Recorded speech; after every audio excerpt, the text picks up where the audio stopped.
ପିଲାମାନେ ଆଜି ଆମେ ଷଷ୍ଠ ଶ୍ରେଣୀ ଗଣିତ ବହିର ପ୍ରଥମ ଅଧ୍ୟାୟ ଅଭ୍ୟାସ କାର୍ଯ୍ୟ 1.1 ର ପ୍ରଶ୍ନ ଉତ୍ତର କରିବା। ଯଦି ତୁମମାନଙ୍କୁ ପ୍ରଶ୍ନ ଉତ୍ତରରେ କିଛି ଅବୁଝା ରୁହେ ତାହେଲେ ତୁମେମାନେ ମୋତେ କମେଣ୍ଟ ସେକ୍ସନରେ ଜଣାଇ ପାରିବ। ତାହେଲେ ଆରମ୍ଭ କରିବା ଆଜିର ଅଭ୍ୟାସ କାର୍ଯ୍ୟ 1.1। ପ୍ରଥମ ପ୍ରଶ୍ନ ଦେଖିବା। 8 ଅଙ୍କ ବିଶିଷ୍ଟ ସବୁଠାରୁ ସାନ ସଂଖ୍ୟାରୁ ଆରମ୍ଭ କରି ପରବର୍ତ୍ତୀ 5ଟି ସଂଖ୍ୟାକୁ ଉପଯୁକ୍ତ ସ୍ଥାନରେ କମା ବ୍ୟବହାର କରି ଲେଖ ଆଉ ସେଗୁଡ଼ିକୁ ପଢ଼। ତାହେଲେ ଏବେ ଆମେ ଦେଖିବା 8 ଅଙ୍କ ବିଶିଷ୍ଟ ସବୁଠାରୁ ସାନ ସଂଖ୍ୟାଟି ହେଉଛି 1ରେ 8ଟି ଶୂନ, ଯାହାକୁ କି ଆମେ ପଢ଼ିଥାନ୍ତି 1 କୋଟି।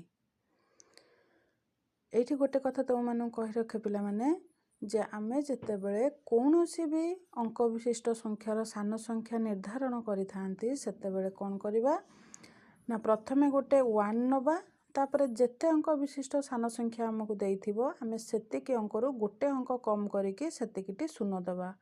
ଏକ୍ଜାମ୍ପଲ୍, ଯେମିତି ଏବେ ଏଠି 8 ଅଙ୍କ ବିଶିଷ୍ଟ ସବୁଠାରୁ ସାନ ସଂଖ୍ୟା ଦେଇଛି ଆଉ ଆମେ 1ରେ ନେଇଛନ୍ତି 7ଟି ଶୂନ।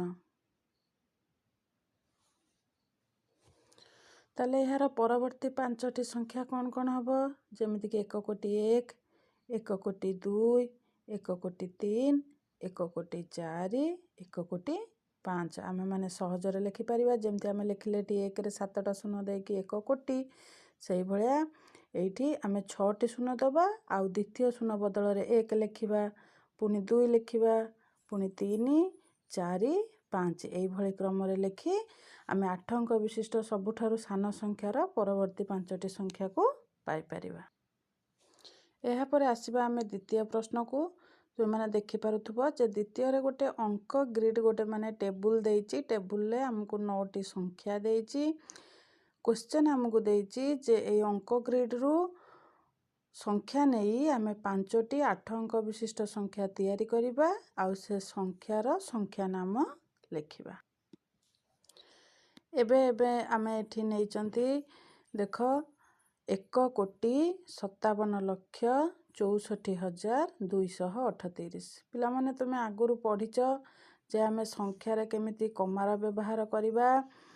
ଯେମିତିକି 1, 10, 100 ତିନୋଟି ଘର ପରେ ଗୋଟେ କମା, ପୁଣି 1000 ଅୟୁତ ପରେ ଗୋଟେ କମା, ଲକ୍ଷ ଆଉ ନିୟୁତ ପରେ ଆଉ ଗୋଟେ କମା।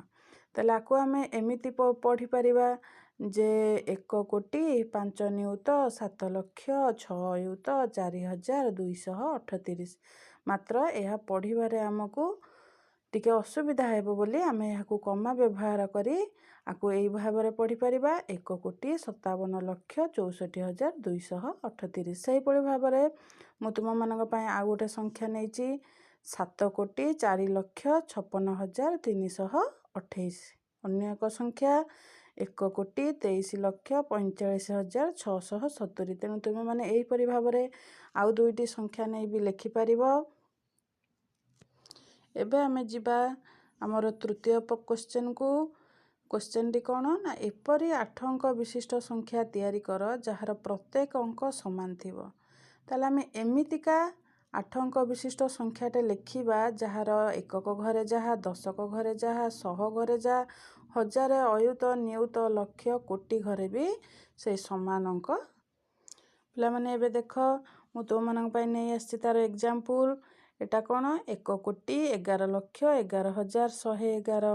ସେମିତି 2 କୋଟି 22 ଲକ୍ଷ 22 ହଜାର 222, 3 କୋଟି 33 ଲକ୍ଷ 33 ହଜାର 333। ଏଇଭଳି ଭାବରେ ଆମେ 4କୁ ନେଇ ଲେଖିପାରିବା 5, 6, 7, 8, 9 ଏମିତି ସମସ୍ତ ଘରେ ଏକକ, ଦଶକ, ଶତକ, ହଜାର, ଅୟୁତ, ଲକ୍ଷ, ନିୟୁତ, କୋଟି ଘରେ ଆମେ କେବଳ ମାତ୍ର ଗୋଟିଏ ସଂଖ୍ୟାକୁ ନେଇ 8 ଅଙ୍କ ବିଶିଷ୍ଟ ସଂଖ୍ୟା ଗଢ଼ିପାରିବା।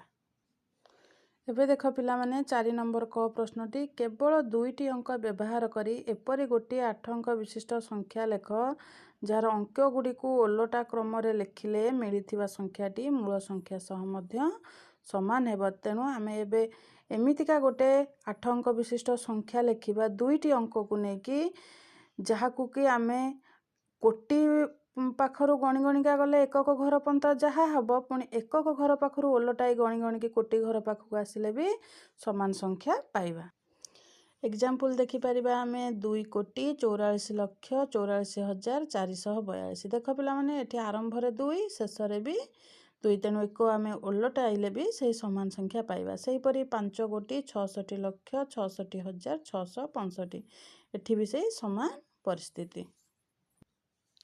ଏବେ ଆମେ ଯିବା 4 ନମ୍ବର ଖର ପ୍ରଶ୍ନଟିକୁ। 3ଟି ଅଙ୍କ ବ୍ୟବହାର କରି ଏପରି 8 ଅଙ୍କ ବିଶିଷ୍ଟ ସଂଖ୍ୟାଟିଏ ଲେଖ ଯାହାର ଅଙ୍କମାନଙ୍କର ସମଷ୍ଟି 8 ହେବ। ତେଣୁ ଆମେ ଏଠି 3ଟି ସଂଖ୍ୟା ନେବା, ଯେଉଁମାନଙ୍କୁ ମିଶେଇଲେ ଆମର ମିଶାଣ ଫଳ କେତେ ହେବ ନା 8 ହେବ।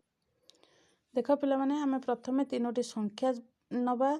ଯେମିତିକି ମୁଁ ନେଇଛି ଏଠି 0, 6 ଆଉ 2, ଆକୁ ମିଶାଇଲେ ଏଇଠି ହେଉଛି। ସେହିପରି ଆଉ ଗୋଟେ 3, 0 ଆଉ 5, ତାକୁ ମିଶାଇଲେ ବି ଏଇଠି ହେଉଛି। ତେଣୁ ତୁମେମାନେ ଆଉ ଗୋଟେ ନେଇପାରିବ 0, 7, 1, ମିଶାଇଲେ ସେଇ ଏଇଠି ହେବ।